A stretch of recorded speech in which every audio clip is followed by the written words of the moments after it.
Hello friends, welcome to my YouTube channel Hari the maths गुरु।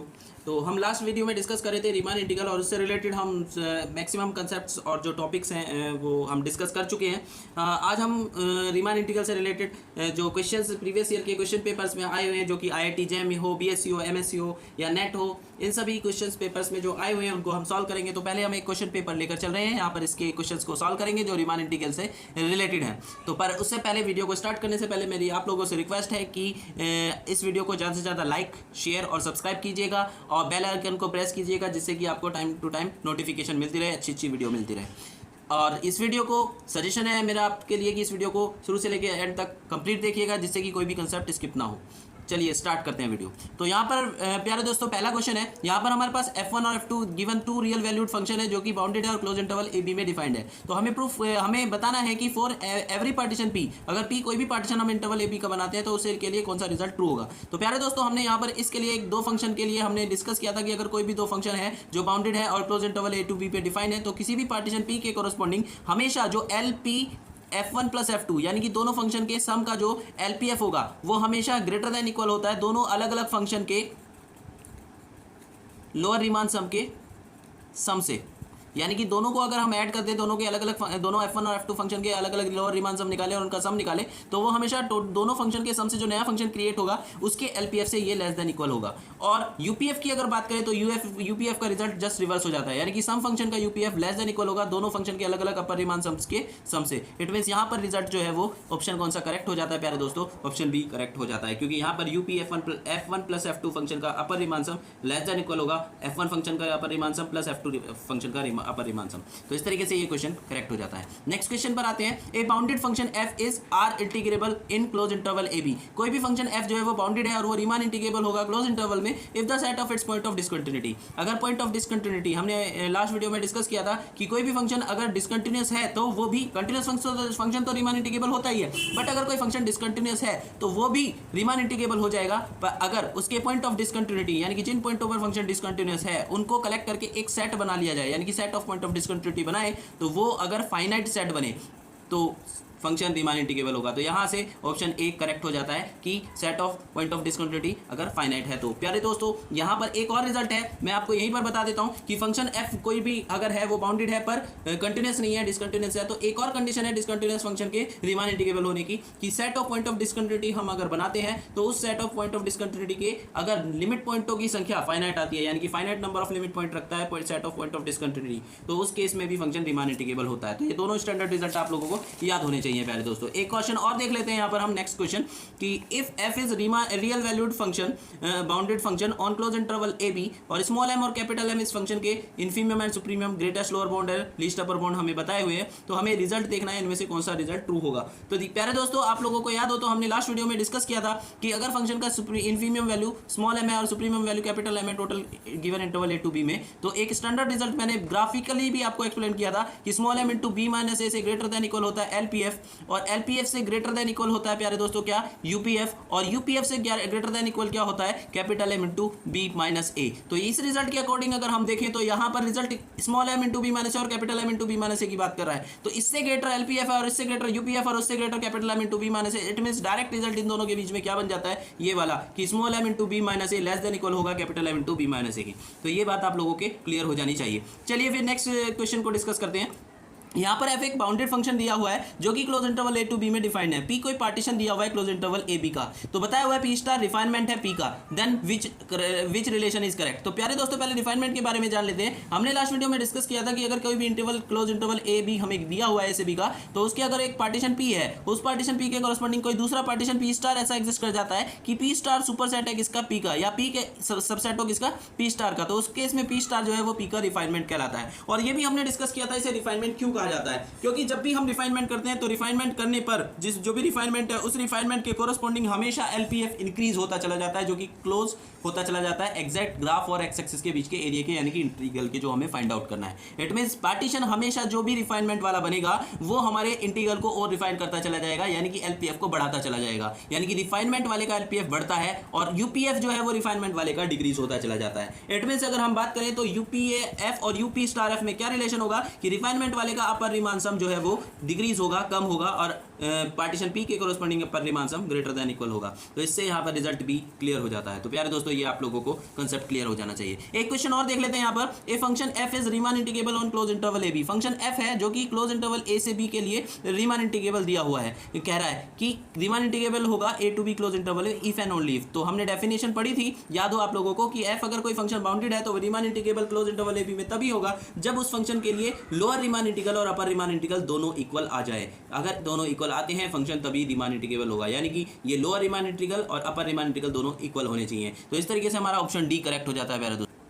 यहाँ पर एक क्वेश्चन है, एक और क्वेश्चन है यहाँ पर। इस क्वेश्चन में हमें क्या करना है, यहाँ पर function F X equal to X given है, क्लोज इंटरवल 0 to 3 में डिफाइन है, पार्टीशन पी दिया हुआ है जिसमें कि 0 1 2 3 ये पॉइंट्स है। तो ये पार्टीशन क्लोज इंटरवल ए बी का 0 से 3 का हमें दिया हुआ है। तो हमें एलपीएफ फाइंड आउट करना है। तो प्यारे दोस्तों, एलपीएफ की डेफिनेशन एक बार जान लेते हैं कि एलपीएफ हमने क्या डिस्कस किया था कि किसी भी फंक्शन का एलपीएफ अगर हमें निकालना है तो पहले अलग अलग उस फंक्शन में जो एलपीएफ निकाले तो किसी पार्टीशन के लिए निकालेंगे। और पार्टीशन जो हमें दिया है, पार्टीशन क्या करता है, गिवन इंटरवल को छोटे छोटे सब इंटरवल में डिवाइड कर लेता है। इट मींस ये जो पार्टीशन 0 1 2 3 दिया हुआ है, इसकी वजह से क्या हुआ, ये इंटरवल जो पूरा 0 से 3 तक का था वो एक इंटरवल I1 0 की 0 से 1 का बनेगा, एक इंटरवल I2 जो कि 0 से 2 का बनेगा, 1 से 2 का बनेगा, और एक इंटरवल I3 जो कि कहां से कहां तक का बनेगा, 2 से 3 तक का बनेगा। इस तरीके से 3 सब इंटरवल में डिवाइड हो जाएगा। तो प्यारे दोस्तों, सबसे पहला काम तो हमें ये क्या करना है कि इन सब इंटरवल्स में फंक्शन का सुप्रीमियम और वो इन्फीमियम वैल्यू निकालनी है। अगर हम एलपीएफ की बात कर रहे हैं तो इन्फीमियम वैल्यू निकालनी है। तो function F X is equal to X अगर हम देखें तो ये इंक्रीजिंग फंक्शन है, जैसे जैसे एक्स की वैल्यू बढ़ाएंगे वैसे वैसे फंक्शन की वैल्यू बढ़ती चली जाएगी।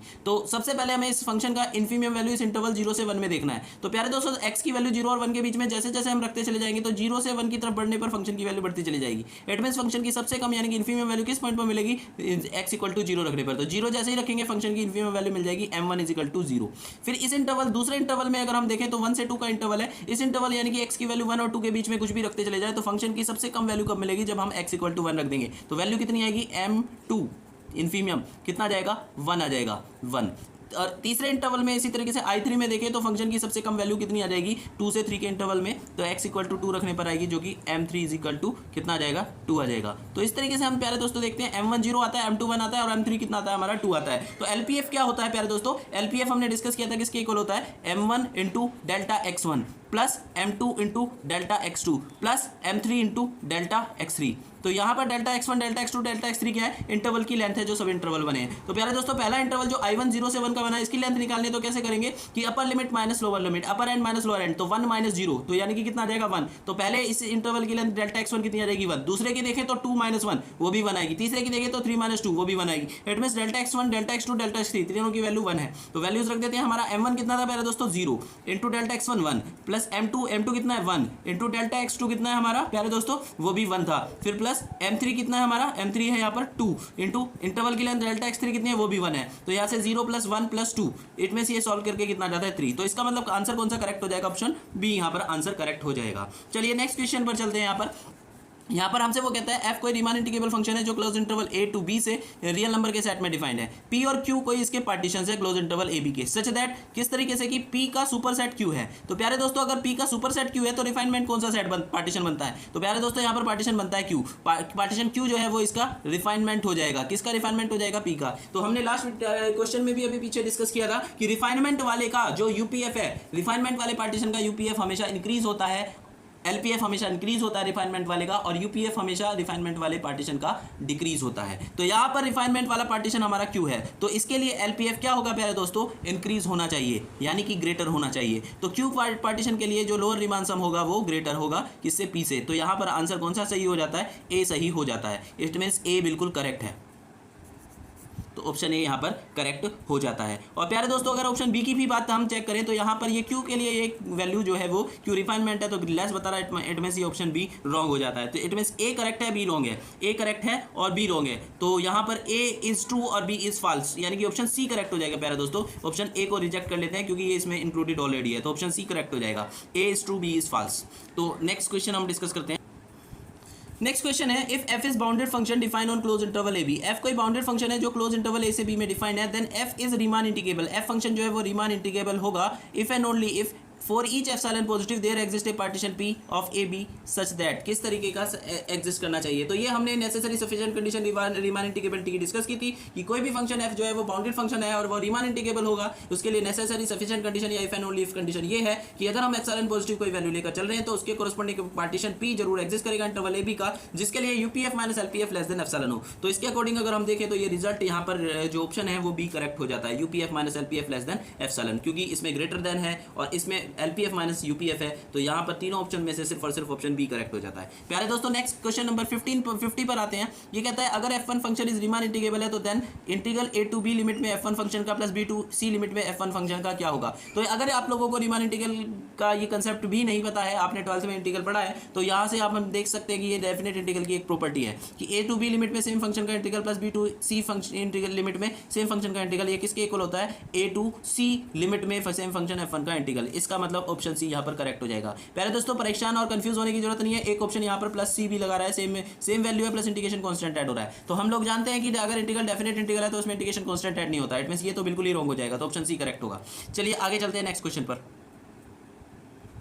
यहाँ पर एक क्वेश्चन है, यहाँ पर P1 और P2 दो पार्टीशन बताए हुए हैं क्लोज इंटरवल ए बी के, और P1 यूनियन P2 ये कर दे रहा है, यानी कि P1 और P2 दोनों पार्टीशन का यूनियन कर दे रहा है। तो ये क्या होगा, तो हमने लास्ट वीडियो में डिस्कस किया हुआ है कि अगर P1 P2 दो पार्टीशन है किसी भी क्लोज इंटरवल ए बी के, तो उस केस में दोनों के यूनियन से जो बनेगा वो भी एक पार्टीशन सेम इंटरवल का बनेगा, पर वो ऐसा पार्टीशन होगा जो कि P1 का भी सुपर सेट होगा और P2 का भी, इट मीन्स P1 और P2 दोनों का रिफाइनमेंट होगा, इट मीन्स कॉमन रिफाइनमेंट होगा। तो इस तरीके से ऑप्शन बी यहाँ पर करेक्ट हो जाता है दोस्तों। उसके बाद नेक्स्ट आता है यहाँ पर एक और क्वेश्चन हम लेते हैं, विच इज ट्रू स्टेटमेंट। यहां पर कौन सा स्टेटमेंट ट्रू है, तो क्वेश्चन है f is Riemann integral on closed interval AB, then option A mod f is also a Riemann integral but converse is not true, option B mod f is not Riemann integral, and option C mod f is also Riemann integral but converse is not true, and D none of this। तो प्यारे दोस्तों यहाँ पर ये result आप लोगों को ध्यान रखना है कि f फंक्शन अगर Riemann इंटीग्रेबल है तो उसका mod f फंक्शन भी Riemann इंटीग्रेबल होगा, ये बात श्योर है, बट इसका कन्वर्स ट्रू नहीं है कि अगर mod f function Riemann integrable है तो f फंक्शन भी Riemann इंटीग्रेबल रहेगा, ये श्योर नहीं है। जैसे कि एग्जांपल के लिए हम देख सकते हैं कि fx इज इक्वल टू, अगर हमारे पास एक ये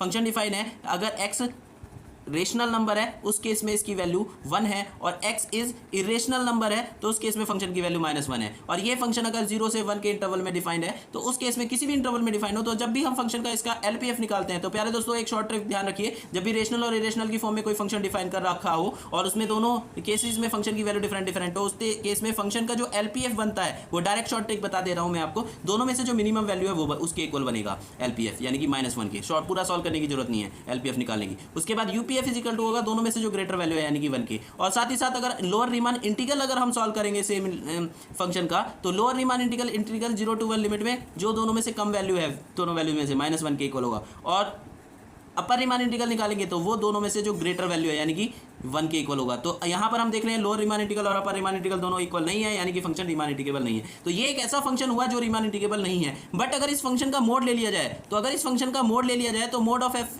क्या आ जाएगा, दोनों ही केस में मोड वैल्यू ले, एक्स रेशनल में 1 आएगी मोड लेने पर और इरेशनल में मोड लेने पर 1, तो मोड एफ फंक्शन हमारा 1 बन जाएगा जो कि कांस्टेंट फंक्शन है। और प्यारे दोस्तों every constant function is Riemann integrable, क्योंकि उसका लोअर रीमान इंटीग्रल भी 1 आएगा और अपर रीमान इंटीग्रल भी 1 आएगा, दोनों इक्वल आएंगे तो फंक्शन रीमान इंटीग्रेबल होगा। तो यहाँ से ट्रू हो जाता है कि फंक्शन एफ तो रीमान इंटीग्रेबल नहीं है, but mode F function Riemann integrable है। इसका मतलब अगर कोई फंक्शन एफ रीमान इंटीग्रेबल है तो मोड एफ फंक्शन तो रीमान इंटीग्रेबल होगा, पर mode F function Riemann integrable है तो फंक्शन एफ रीमान इंटीग्रेबल रहा होगा, ये श्योर नहीं है। जैसे कि यहाँ मोड एफ रीमान इंटीग्रेबल है पर एफ फंक्शन रीमान इंटीग्रेबल नहीं है, तो ऑप्शन ए यहाँ पर करेक्ट हो जाता है प्यारे दोस्त। यहाँ एक और क्वेश्चन है, a bounded function F is Riemann integrable in close interval A b if the set of its point of discontinuity. अगर फंक्शन एफ जो है वो बाउंडेड फंक्शन है वो रीमान इंटीग्रेबल होगा अगर उसके पॉइंट ऑफ डिसकंटिन्यूटी क्या हो, 5 हो, यानी कि कोई भी पॉइंट ऑफ डिसकंटिन्यूटी ना हो, यानी कि फंक्शन कंटिन्यूस हो। तो हमने डिस्कस किया था every continuous function is Riemann integrable, it means ये स्टेटमेंट ट्रू है। उसके बाद पॉइंट ऑफ डिसकंटिन्यूटी का जो सेट है वो कह रहा है वो फाइनाइट हो, ये भी हमने डिस्कस किया था कि अगर फाइनाइट पॉइंट ऑफ डिसकंटिन्यूटी का सेट फाइनाइट सेट बनता है तो फंक्शन रीमान इंटीग्रेबल होता है, इट मींस ये भी करेक्ट है। तो प्यारे दोस्तों अगर 2 करेक्ट है तो ऑल करेक्ट का ऑप्शन ही करेक्ट होगा,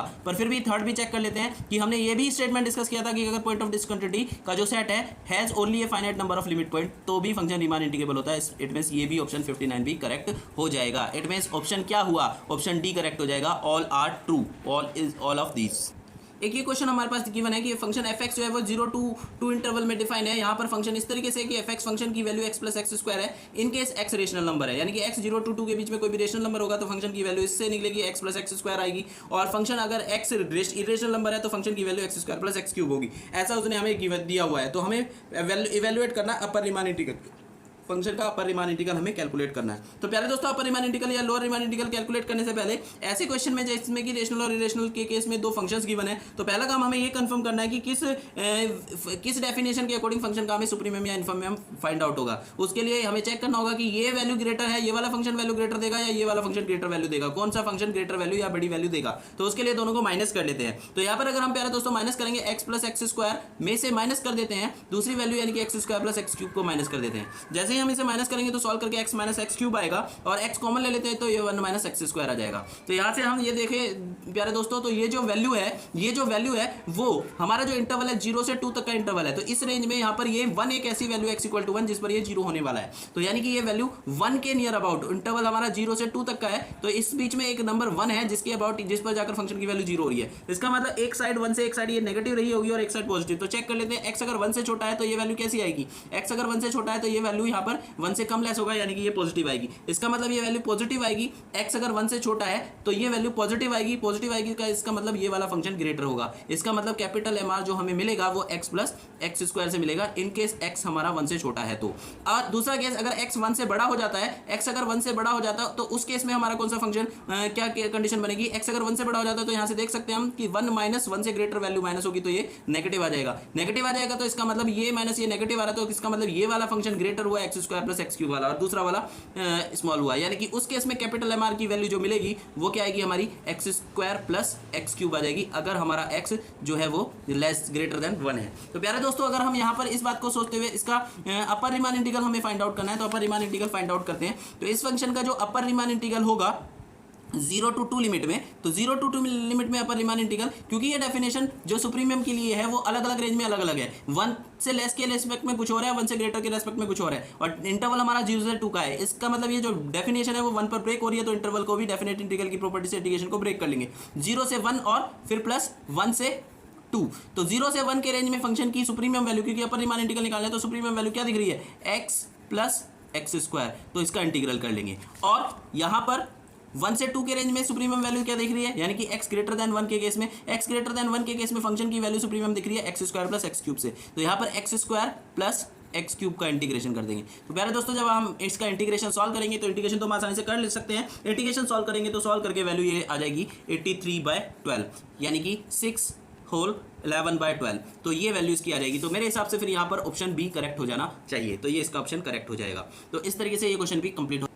एक क्वेश्चन और आता है कि function F X is defined on close interval A B. F x function close interval A B में डिफाइंड है, ए और बी पॉजिटिव वैल्यूज हैं। तो एफ एक्स फंक्शन 1 वैल्यू रखता है अगर एक्स रेशनल है, एफ एक्स की वैल्यू 2 है अगर एक्स इरेशनल नंबर है। तो हमने अभी लास्ट वीडियो में लास्ट क्वेश्चन में भी पीछे डिस्कस किया हुआ है कि अगर कोई भी फंक्शन एफ एक्स इस तरीके से डिफाइंड है कि जिसका रेशनल के केस में कुछ और वैल्यू है और इरेशनल के केस में कुछ और वैल्यू है, तो ऐसा फंक्शन हमेशा लोअर रीमान इंटीग्रल रखेगा वैल्यू किसके इक्वल, जो दोनों में से मिनिमम वैल्यू है यानी कि 1 के इक्वल, और अपर रीमान इंटीग्रल की वैल्यू किसके इक्वल आएगी, जो ग्रेटर वैल्यू है यानी कि 2 के इक्वल। और इससे ये सीधा सीधा क्लियर होता है कि अपर रीमान इंटीग्रल और लोअर इंटीग्रल दोनों की वैल्यू इक्वल नहीं होने की। और डेफिनेशन में हमने डिस्कस किया था फंक्शन रीमान इंटीग्रल तभी होता है जब लोअर रीमान इंटीग्रल और अपर रीमान इंटीग्रल दोनों इक्वल आते हो, और यहाँ पर दोनों इक्वल नहीं बनेंगे, एक की वैल्यू 1 बनेगी एक की वैल्यू 2 बनेगी, इसका मतलब फंक्शन रीमान इंटीग्रेबल नहीं होगा। तो ऑप्शन बी यहाँ पर करेक्ट हो जाना है, F is not Riemann integrable. तो इस तरीके से ये क्वेश्चन भी